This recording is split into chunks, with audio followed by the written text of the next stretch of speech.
What's going on, everybody? Welcome to another Tapped In episode. We're here today with a very, very special guest of ours. I'm not going to give him introduction. I think he's got the credibility to introduce himself. Big Shayne. Shayne Hood, thank you, bro. I appreciate it, boys. I appreciate the invitation, and yeah, brothers, thank you, and looking forward to it, bro. It's been a long time, man. You've been hiding, you know. I know we've been trying to get you on the. I know, on the bro. episode in the I'm a pod, busy yeah. man. I'm a busy man, but we're all busy, right? We're all busy, but no, it's always been my intention, and me and Zaid have been talking about it for a minute, and yeah, I'm Maybe I'm 6 glad months to be now here. or a year now. Yeah, a minute. Yeah, it's 6 months, a year. And that's probably more what it is. But I appreciate it, boys, and love being here. And It's a pleasure. yeah, here to share, bro. Sure. Yeah. So I'll start with a bit of an overview and then we'll get into some questions. Do it.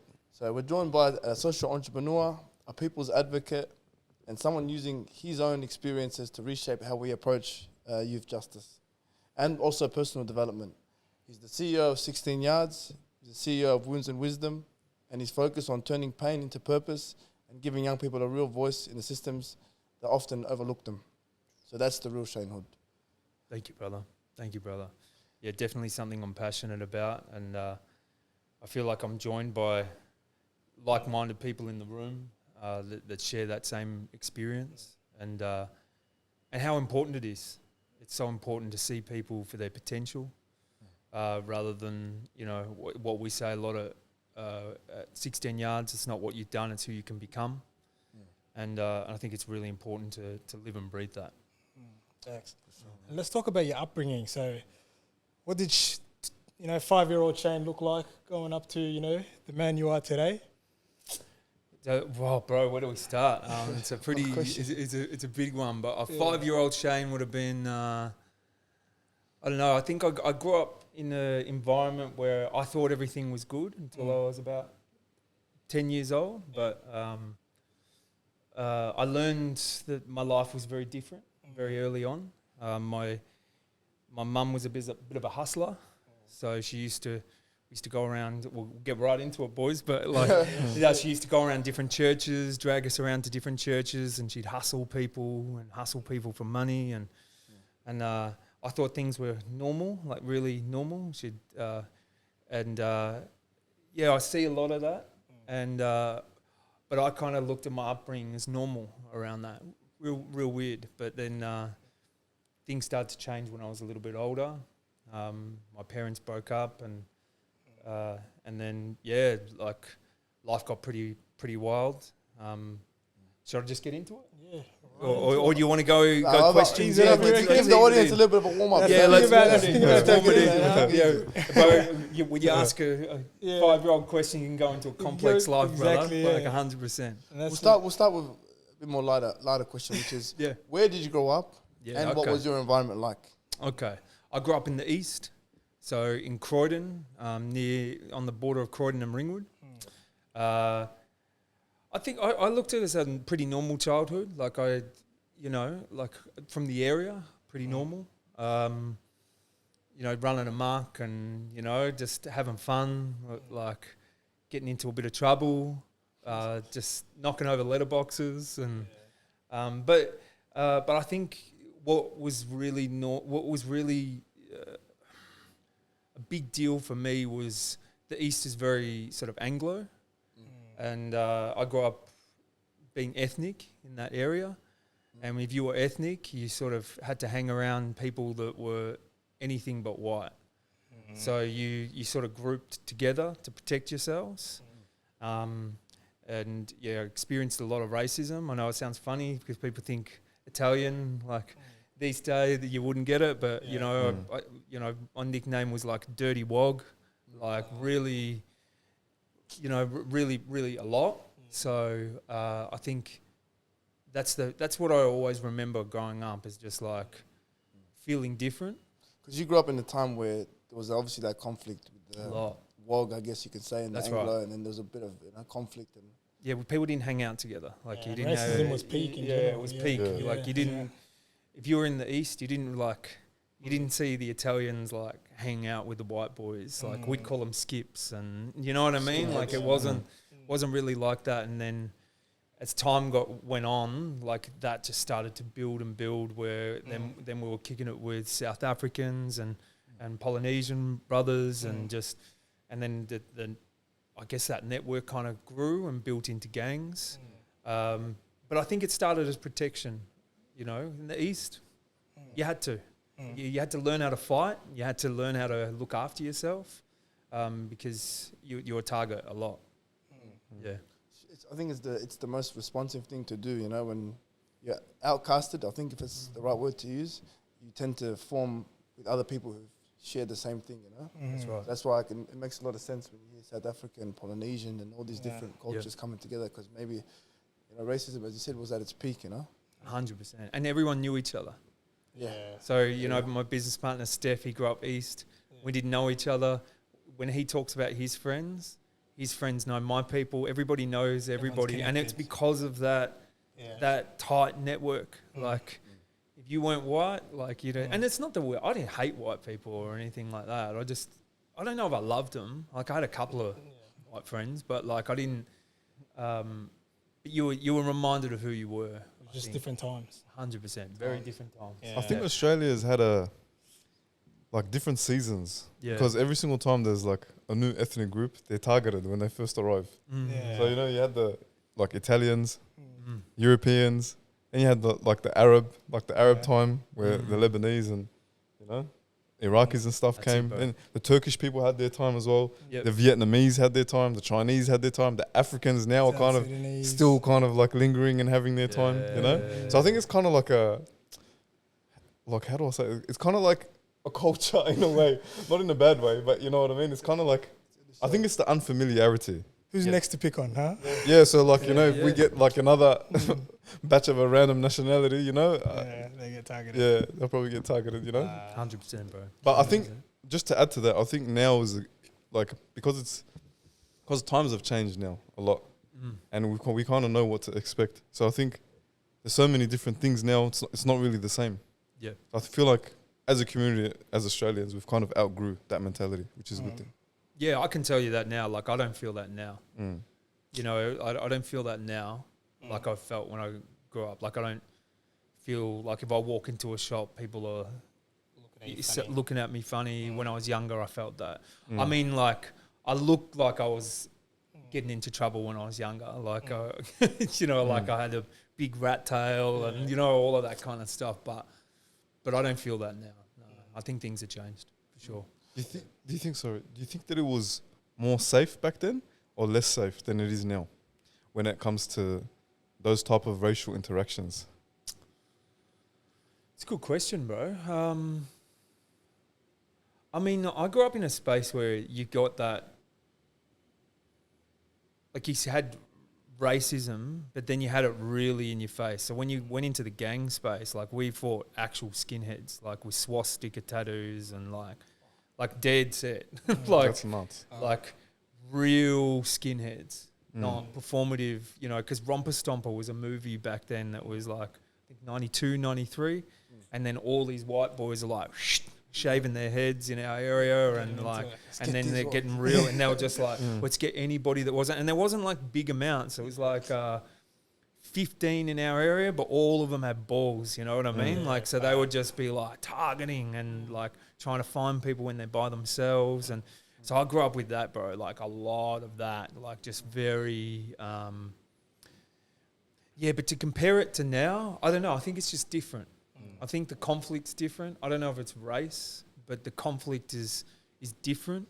But I wouldn't say it's from a race perspective could be different, but the conflict I would say is more intense now. Also, it's kind of like a subliminal racism more now than before. Like you said, it's less in your face now. Yeah. Because there's all these laws around it and stuff like that. Yeah. Like people are talking about, they care. Yeah. I think anywhere where you're not welcome or you don't feel welcomed is automatically unsafe. Yeah. You know what I mean? Yeah. Because it's either subliminal, and you know you won't have access to certain things due to the subliminal racism, or it's just in your face where it's direct and it's violent, or it's you know what I mean. So either way, how you look at it, I think it's quite similar in its own different way. That's right. That makes sense. That's right. Not going over your heads. But overall, I think Victoria as a whole, especially Melbourne, has really progressed compared to other states when it comes to that. Like, you go over to Queensland, I feel like they've still got that in your face racism culture compared to here. You know what I mean? I think you're right, bro. Yeah, 100%.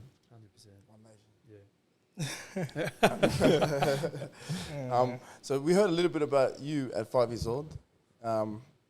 What about in school? What kind of kid were you like in school, and what kind of influences, or who were your biggest influences in that time of your life? Yeah, so in school, I think I started.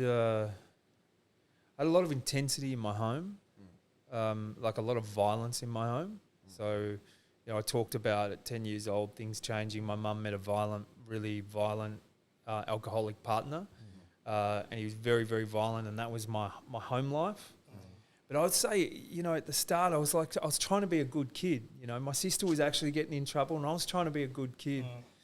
And I just got into a moment with a teacher, and I'll never forget it, bro. Like, I was in year 8. Some kid let off some fire extinguishers or something in one of the science rooms or something, and the teacher thought it was me, and because he hated my sister and he wanted to sort of tarnish me with the same brush, and he's like, "You did this, you little shit. You did this, you did this." And I remember he pulled me out of class, sat me down for the whole day, just grilling me in and out, like the cops, you know what I mean? In and out, just over a fire extinguisher, bro. I knew who did it, right? But I wasn't going to say. And I remember him grilling me, and then I went to school the next day and he grilled me. And I remember being this kid that was just breaking. Like, I was a good kid and I broke. And bro, he's like, "You could go to jail for this and this and that." Like, bullshit. But I didn't know. I was in year 8, didn't know. And I remember him just like really grilling me, and then he found out who did it and he never apologized to me. And it was that point, bro. I know it's wild, but it was just like all of the shit from home, everything built up. And I'm like, that's it. You want to fucking say that's who I am? Now I am that. You know what I mean? And it was from that point that I stopped caring about things. Like, I started just like, I was real young, but I started like smoking weed and went to the point where I was with my friends ripping houses. Like, it just escalated so quickly.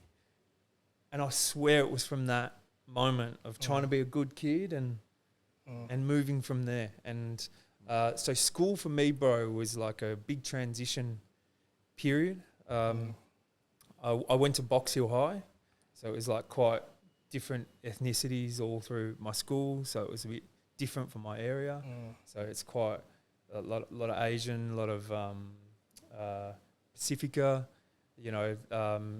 all different types of races in my school. And bro, I just sort of just fell into the crowds that I just felt, felt embraced by, and then I just got taken up by hip hop culture. I think that's really what it came down to, and started looking at icons and that, and bro, like I would say that's pivotal moments in school for me. Was who in the hip hop culture would you credit some of your where you like, I guess, took a lot of influence from? Yeah, so when I was younger, I started listening to a lot of like Ice-T and Ice Cube, and like a lot of West Coast, probably more Ice-T, Ice Cube, and then I really just loved that sort of the gangster culture. I loved it. I felt like this is fucking bad music. Like, I want to listen to this shit, and then I'm like, I want to listen to this, and a little bit of Public Enemy, but then I kind of got more West Coast, and then later on, like, I started to get into bigger trouble, but I started to get exposed to other like hip hop sort of moguls like Russell Simmons and all of that, and I'm probably jumping ahead a little bit here, but that's the kind of people that I saw were like the window out of the hood. Like, if they could make it, then maybe I could make it, Yeah. So I would say that some of them are the influences like that, like Master P, like coming from, nothing. And making something of themselves were like, that was probably my earliest influence. And if we go back to, the incident where you became fully rebellious, that fire extinguisher incident, people may look at it like, this guy's fully changed now out of nowhere. You know, you always wanted to be good, but you had that one breaking point, and people might, you know, actually look at it and observe and see and go, it's that incident or it's that moment that actually fully changed you. But there's a lot of built up anger. There's a lot of built up, like there's a whole story behind to, you know, that breaking point, you know. And what was it like for you just on that, like that moment where you're like, okay, now I'm going a bit too far, you know? I think it all just felt natural. It started to feel natural to me, you know? Like, lots of things were happening in my home. Like, as I said, it was very violent in my home. Like, my dad started to get into drugs, so outside of my home. So he started to get on that sort of scene. And so there was drugs in his home all the time. Then that violence in my home, I just felt like I could never turn it off. Yeah, it's you know what I mean? It was the first time that I really felt when people were getting into trouble that I was like, these people are fucking part-time gangsters. Yeah. They go and wear the clothes and do all of get into a couple of fights, and then they go home and then they're on holidays with their family. Do you know what I mean? And I'm like, but they didn't have to face in the home. So when you talk about that, bro, I think it was just the build-up. All the build-up of it for me, that it was just like, just got exhausting. Like, you just couldn't ever turn it off. I never knew what it was like to have friends over at my house, because everybody was like, bro, your house is fucking intense all the time. Like, there's always, it's like walking on thin ice being in the house, like, all the time. And it was just like, that's how I grew up, bro. Like, just very tense. So out on the street, I had like built short fuses. You know what I mean? I feel like it's so surreal how figures around your life when you're young and you're growing up have such a dramatic impact on young people, you know? Especially like a teacher, you know, like them not understanding what life is like at home for you, you know? And I feel like now we're very fortunate to have a more deeper understanding on ways that young people communicate. So if a young person is acting out, or, you know, getting into trouble or being rebellious, now we understand more, I feel like, compared to back then. What is this young person trying to communicate? Remember we had Salim on the podcast the other day, and he's like, it's a form of communication when a young person is like, you know, behaving in a certain manner. Like, what's happening at home? You get what I mean? Where's it coming from? And the crazy part is, like, I feel like nowadays, figures in a young person's life, such as teachers, mentors, and stuff like that, have the skill set, and they're more equipped with a skill set to understand. And I feel like their approach is so much better. And they're more in a position to make tangible changes in their approach to the young person, rather than, you know, what you would have been dealing with as a young person. You know what I mean? Because you got all this stuff happening in the background, and I'll relate to that as well. You know, you've got all this stuff happening in the background at home. You feel like all the odds are against you, and it's kind of like a pride thing as well. Like, I feel like when you're young, especially going through high school, it's like, it's considered, you feel weird if you're going through something at home.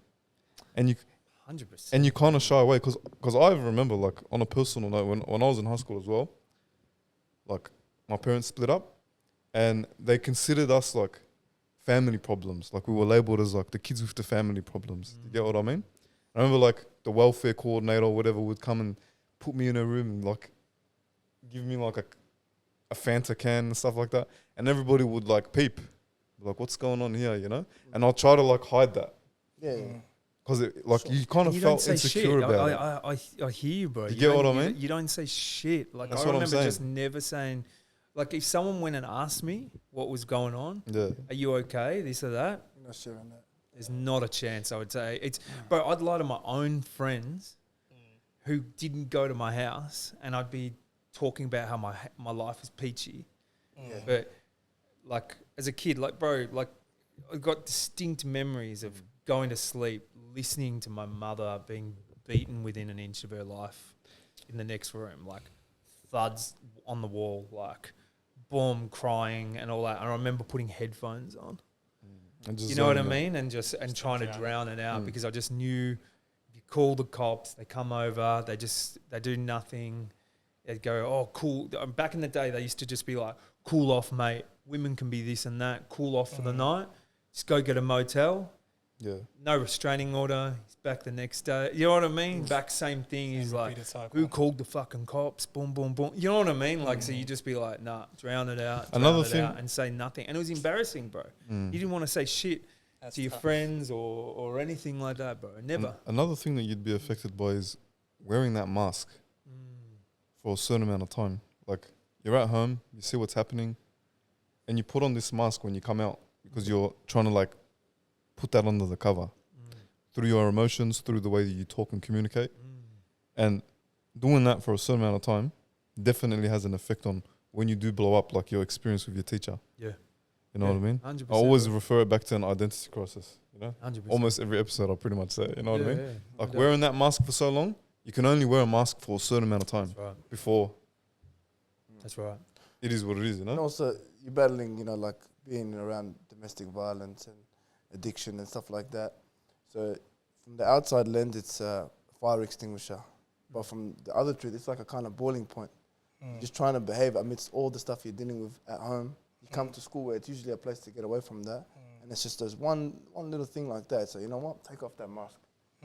Fuck it then, you know? And then that's when you start to, you know, I can see, or I can imagine the perspective of being you at that time, you know? Yeah.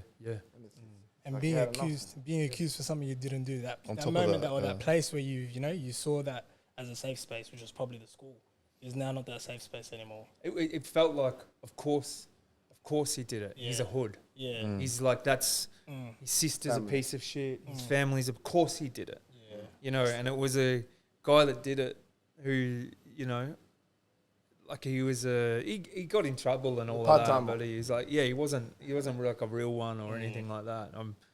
I mean, truth be told, like he actually ended up dating my sister. You know, like that guy that did it, he dated my sister. You've seen it like this guy. And I bashed him after You got your lick back. because he did something to my sister. And but I don't want to promote all of that shit. But it's like you feel like these things get held on to you, like you know, that's who you are, and then you just start to be like, all right, well, that's it, that's who I am, and I'm just gonna wear it. Yeah. But what I want to know, because obviously there's no way of, you know, downplaying those kind of experiences, you know, and that's some real serious stuff to witness and also to live through as a kid, you know. So amidst all this chaos that you're living through, like, you know, the person we're seeing in front of us today and people watching, you know, a successful person who's, you know, who's been through the mud and also, you know, come out on the other end and trying to help other people. But what's that? Where do we find the turning point in your life? Where were you able to sort of navigate through those darker days, and how and when were you able to sort of turn it around and manage to sort of, I guess, look up?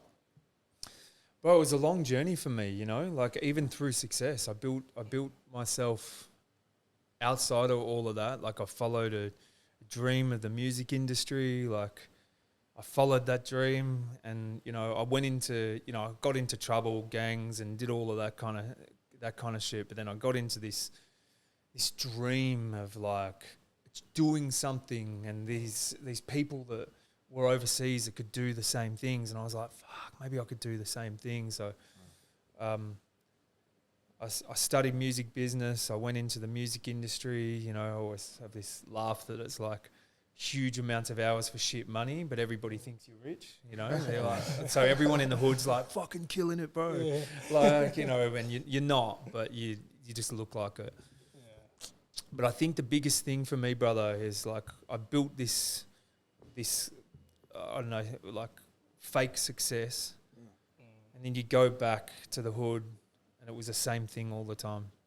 More people going to jail, like real time. Like before, it was like everyone was just doing like, well, Parkville these days, we used to call it Tirana. It was just like, that was normal. But now people were doing time.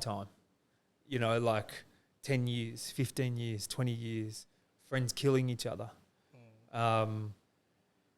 People dying of overdoses, just tragic. Go then, another person dead, another this, another that. And it's just tragedy all the time.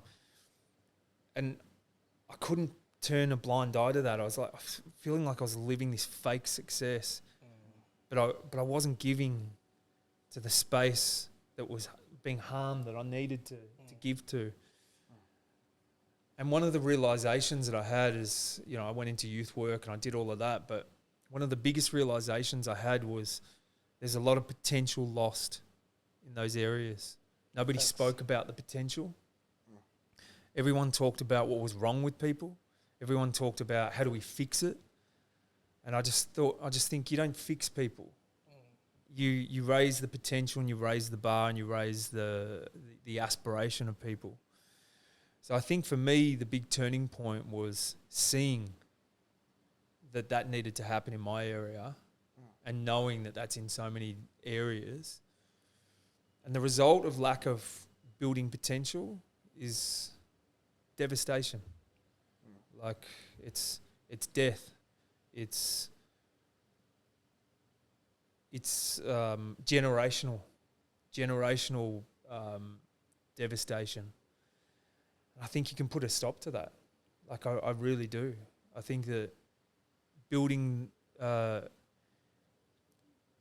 determination in people, that they can be something bigger than they think they can be, I can save lives, bro. I really think that would have saved a lot of lives of people that I grew up with if they had have known what I knew about myself. Because I'm not special, boys. I'm really not. I'm like, in school, no one was like, Shayne's going to be the guy, or, you know, like, he's the smart one, or nobody really, I never came from that. I had to build it myself. So knowing if I could build it myself from nothing and feeling like nothing and coming from nothing, then other people can do it too. Listening to your story, I'm going to take it way back to what you were saying about your sister was the rebellious one. And you were, like, you had this good heart and you were trying to do the right thing, yeah? I feel like just saying everything that you were just saying now, that kid came back to life. Yeah. You get what I mean? Yeah. Which is amazing. I don't know, I find that. No, thank you, bro. Thank you, bro. But there's been a lot of turning points, bro. A lot of big turning points to build to that. That's what I want to touch on. Okay. A lot of people go through pain, but then they get stuck in it. Okay. So amidst all of this, what did you do differently? You know, like you weren't let's say you were picked last, you know, in school. You went through the hardships. So at what point did you do what? And what did you do differently to some of your other peers who unfortunately don't get to be here with you today and to share moments with you now and stuff like that, you know? I think once I get into an idea, I get obsessed with it. So, like, I think having an obsession with, if I learn about something, I want to know everything. I did that in crime, or I did that in, like, just anything. So I think it's just about being obsessed. Like, I'm not highly educated, but I'm highly educated. Do you know what I mean? I don't have the plaques on the walls. But I think I learned, brother. I think I learned to pick my teachers. You know, like this is not shooting down university or anything like that. But this is the way honest answer to you, brother, is choosing my teachers. I don't want to go to university and have my teachers chosen for me. I want to learn this. Who do I learn from? Who's the best at that? Who wrote that book? I want to learn that book. So I think for me it was an obsession with that, like to find the best teachers. So if it was music industry, I was like, Russell Simmons. He's the guy that made everything, you know, like he's the guy that set the foundations for even today, you know. And I look at that from everything, even like theorists and philosophers and whatever it is. Like, I'd rather learn from Marcus Aurelius than somebody with a bunch of degrees. Do you know what I'm saying? Like, I want to learn from a 27-year-old king who ran a massive kingdom, you know, and wrote a book about his thoughts of a memoir about his thoughts of how he was going to do that, a vulnerable memoir. I'm like, bro, that's a teacher. You know what I mean? He's lived through this shit, and that's what Real talk, bro. That's the answer. You know, I chose my Teachers. teachers, and I live by that. Yeah. And it looks like, and it seems like, you know, you have that addictive personality. Like you said as well, it could be a good thing and it could be a bad thing. Because, you know, 100%. exactly. So if you're going into, you know, say the street life, if you have that addictive personality, you're going all the way. 100%, You know? bro. And if you have that addictive personality with anything else in life, something positive, you're going all the way as well. Yeah. Which is good, you know, to at least know that you know, that's your personality, that's your type, and understanding that, you know. So just going off of that as well, when was the first moment? So you realize that, okay, this is not what I want to do anymore. There's a lot of, you know, violence happening back in the area. There's a lot of issues that, you know, or like you said, the potential, you know, lost potential.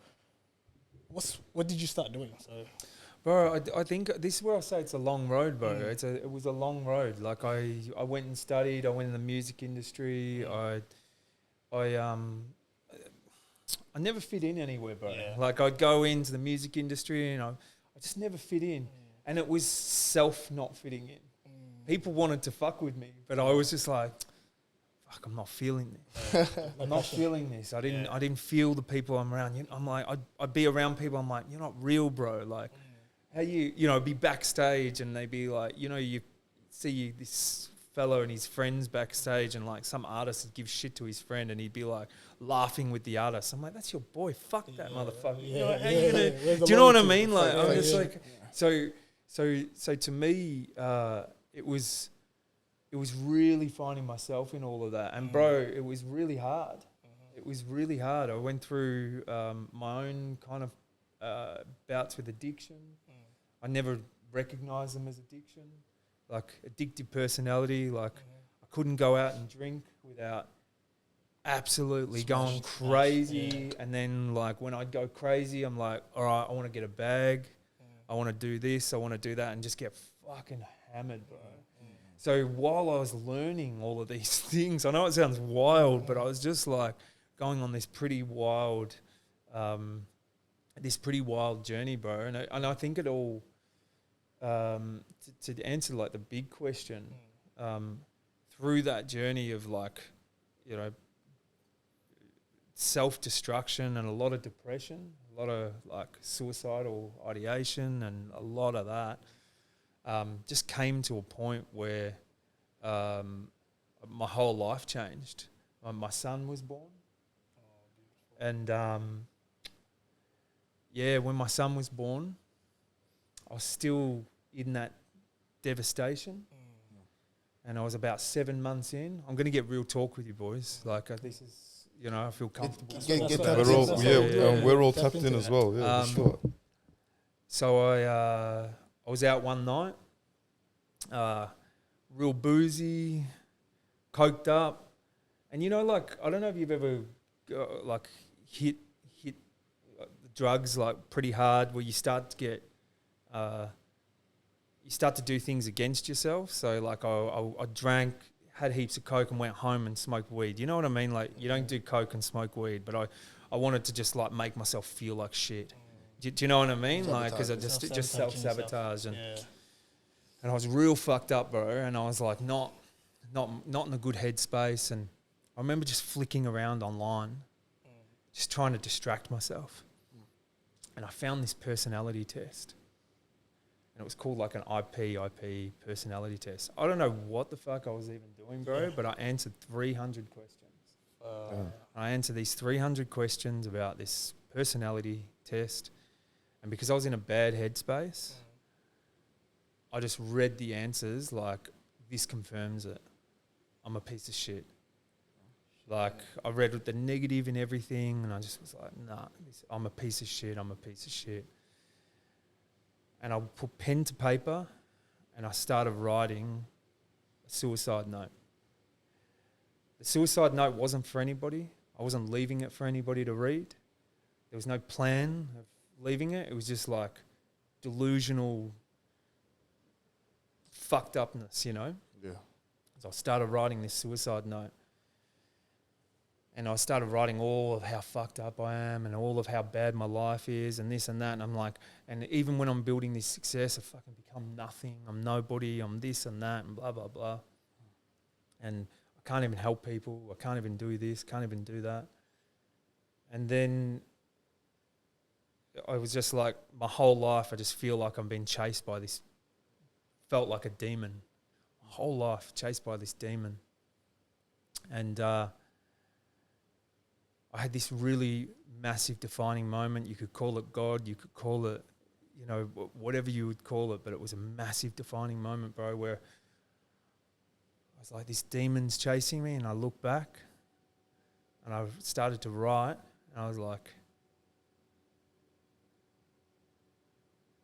hang on, what happened to me wasn't my fault.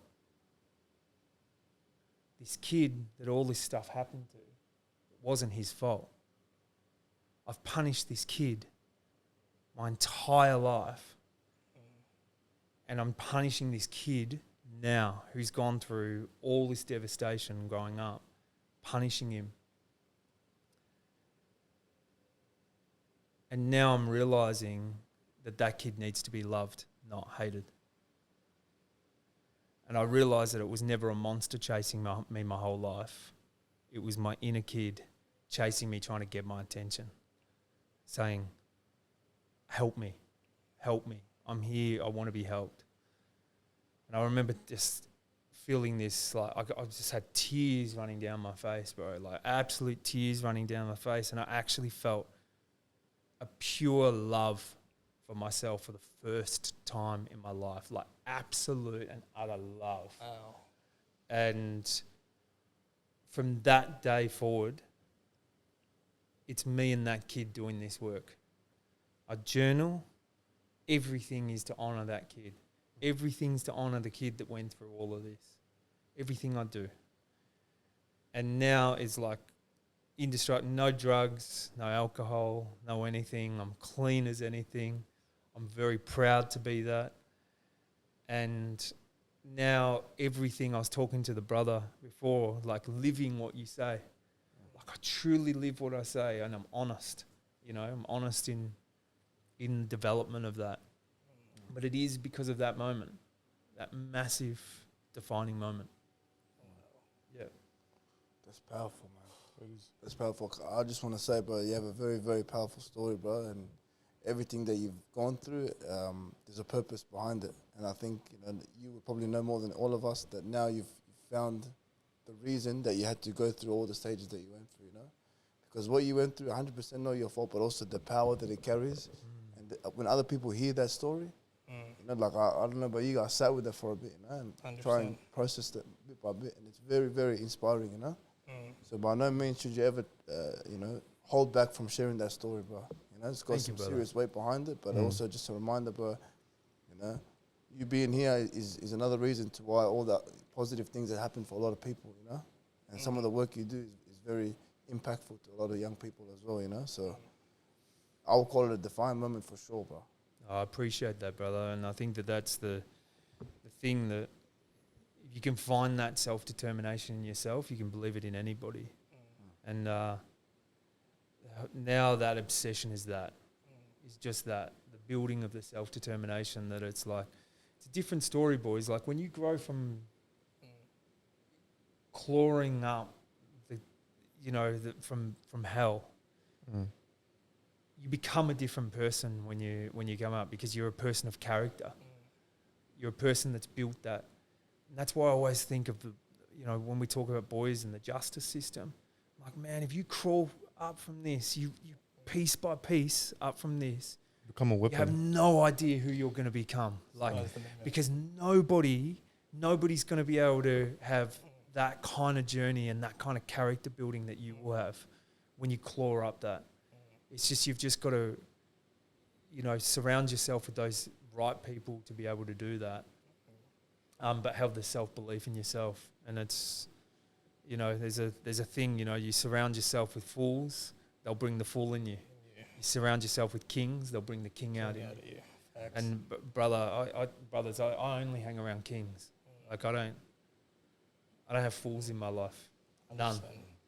Yeah. That's very important. And even Zaid, what you posted the other day as well about auditing your circle. I think that's Perfect the most example, important thing to do in life, And the thing that resonates with me the most is through that moment, through that breaking point, you found your why. and your why was to make that inner child proud. And that's the man that you are today, you know? Thank you, my brother. Because of that moment, you know. So honestly, really, really powerful. There's definitely a lot of people that needed to hear this story. There's a lot of people that are probably going through that current situation that you were in at that time right now, you know. And this is just a reminder to everybody else that, you know, there's always light at the end of the tunnel 100%. If you, you know, decide to put your full focus on it. And what's one advice you would want to give to anyone that's currently in that position where they feel like there's no point in living? Bro, it's in a children's book, bro, actually, but I'm gonna totally fuck up the children's book of what it is, but basically is like a kid and a horse, I think it is, and this is real talk, bro. A kid sitting there going, how do I look forward when all I see is cloud? I see is fog. And the horse says to the kid, look down and take the first step. Because you don't get to see, you walk, the future is the unknown. But the first step and the next step and the next step, it becomes clearer and clearer and clearer. One step at a time. But honestly, behind that fog is a good life if you build it. And as hard as things can be, bro, life is an absolute gift. It's an absolute gift.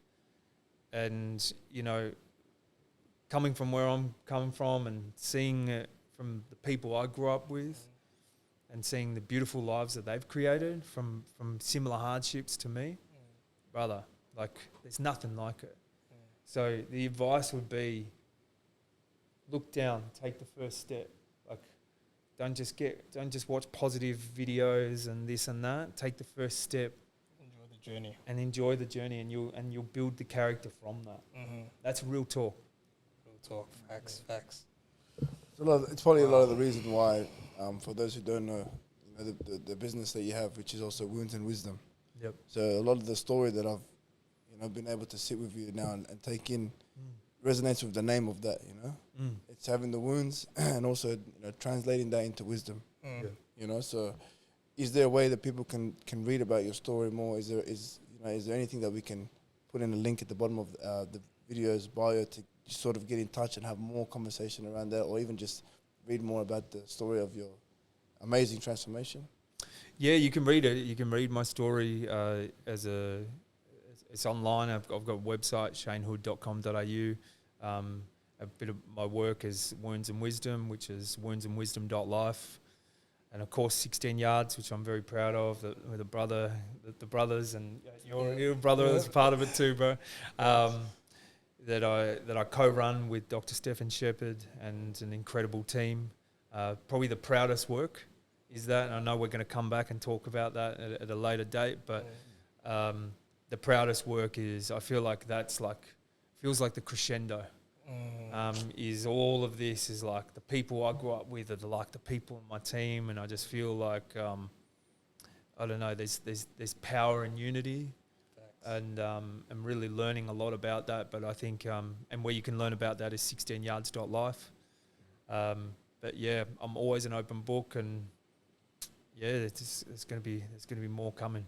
I love it, man. And just another one is, how do you stay grounded through such a heavy story? Like, how do you keep yourself so connected and so grounded while you share such stories, you know?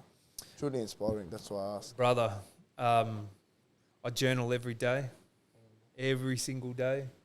I do my 3-1-1, practice 3 things I'm grateful for, 1 thing I'll do for myself, 1 thing I'll do for somebody else. I reflect and journal. Bro, like, just before this, I just told you I discharged from hospital from back surgery. Yeah. Bro, I sat that whole experience in gratitude. Like, gratitude that I get to, these nurses are helping me, these top surgeons are sorting me out, and I walked out and I didn't pay $1, you know, and bro, life's good. And I think, to me, you got to put that work in. The reason why these moments that are tough moments I can get through and stay grounded is never giving up on that work, always reflecting, seeing the things that you can be grateful for, seeing the things that you can do for yourself, seeing the things you can do for others, and then a wider perspective is fucking checking yourself every day. You know, like, I think that's what it is. My journaling is checking myself. If I'm like, I feel like I'm out of line, I coach myself back in line. And I say, hey, you're getting a bit emotional here. Like, you need to start bring back into, I ask myself a question, what would a wise man do? And then I'll write. Bro, every day. And if I stop doing that, bro, I don't think I'll be as grounded. But, bro, I can tell a story without shedding a tear for that exact reason.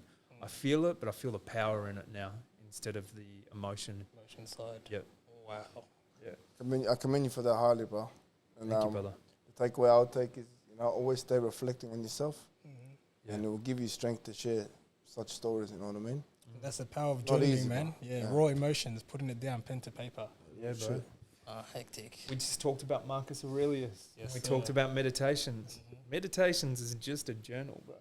Exactly. Do you know what I mean? In When you writing really form. look at it, like, it's a journal and a king writing a journal. And That's now what it it's is. become a philosophy for Stoicism.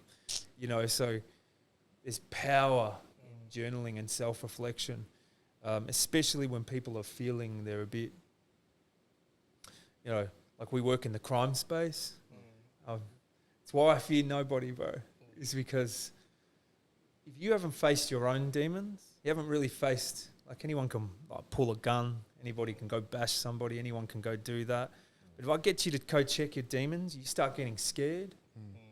Well, that's who you are. You know what I'm saying? So if you can go to your demons, you can really look at that, and you realize they're not your demons, really. You realize that they're just inconsistencies of yourself. Or a younger version of yourself. Yeah, or a younger version of yourself, or the immaturities and things like that come out. But I'm 44 years old. I still have those immaturities come out. I talked to Zaid about it. I'll say to him, I'll have a conversation with him, and I'm like, the next day, I'm like, hey, brother, you got to be prepared to know that I might be feeling different the next day. And one of my favorite sayings ever, bro, is when someone says to you, oh, bro, but I remember you used to say this and this, and now you changed your tone. And I'm like, well, bro, I'd rather be a hypocrite than the same person forever. Yeah. So you've always got to grow. Word. You've always got to grow into the better version of yourself. And I think self-reflection is the most gangster version of that, bro. 100%. And one of my favorite quotes is, the biggest battle will always be yourself. Yeah. As you said, you can do this, you can do that, but facing your, sometimes your demons or your history, which is essentially a battle with yourself, 100%. That's the biggest battle of life. And striving to, better yourself every day. That 1%, even if it's a little change that you make daily, it's a compounding effect. That's it, bro. Where, you look back a year or you look back 2 years and you go, whoa, I'm differently, this is a complete new, different person, That's it. So, that's one of my favorite takeouts is just, journal, self-reflect, and also try and improve every single day.